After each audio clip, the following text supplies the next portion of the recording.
So hi guys, Khaleja movie re release box office collection ఏంటి? Ustaad Bhagat Singh movie shooting అయితే start అయింది. ఇంకా మన కన్నప్ప మూవీ నుంచి ట్రైలర్ అయితే వస్తుంది. అన్ని అప్డేట్ అయితే మనమైతే ఈ వీడియోలో అయితే డిస్కస్ చేసుకుందాం. అలానే భైరవ మూవీ కలెక్షన్ కూడా.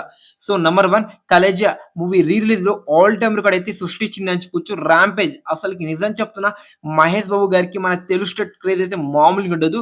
మన తెలుగు స్టేట్ లో కలేజా 8 కోట్ల గ్రాస్, ఇది ఏటీఆర్ అని చెప్పొచ్చు. ఓవర్సీస్ కర్ణాటక మొత్తం చెప్పేస్తున్నా 11 కోట్ల గ్రాస్ అయితే కలెక్ట్ చేయడం అయితే జరిగిందని చెప్పొచ్చు. ఫస్ట్ టైం మన టీఎఫ్ఐ లో 10 కోట్ల గ్రాస్ 11 కోట్ల గ్రాస్ పరిచయం చేసిన మూవీ కలేజా.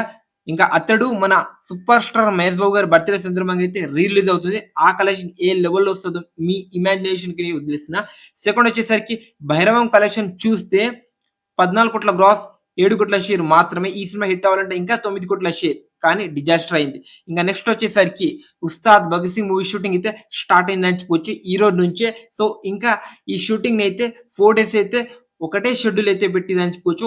సో ఈ షూట్ లో మన పవన్ కళ్యాణ్ గారు కొంతమంది యాక్టర్స్ అయితే జాయిన్ అవబోతున్నారని చెప్పొచ్చు.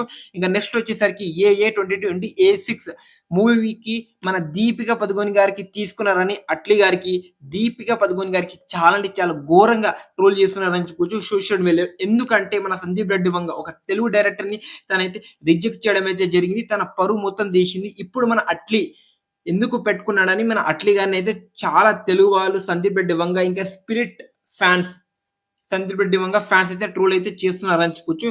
సో చూడాలి, మన దీపిక పదుకొని గారికి ఒక సైడ్ క్యారెక్టర్ అంతే. ఇది మాత్రం మీరైతే గమనించాలి. సో ఇది నేనైతే కన్నప్ప మూవీ ట్రైలర్ కోసం ఈగలు వెయిట్ చేస్తున్నా. కన్నప్ప మూవీ నుంచి ట్రైలర్ వచ్చేసరికి జూన్ 13 అయితే వస్తుందని చెప్పొచ్చు. ఇంకా 2 డేస్ తర్వాత మనకైతే అప్డేట్ ఇచ్చే అవకాశం ఉంది. లేకపోతే జూన్ 13 అని ఈ సినిమా అయితే ట్రైలర్ అయితే వస్తే అవకాశం అయితే ఉందని చెప్పొచ్చు. కన్నప్ప సినిమా ఎప్పుడు రిలీజ్ అవుతుంది అందరికి తెలిసిందే కదా, జూన్ 27th.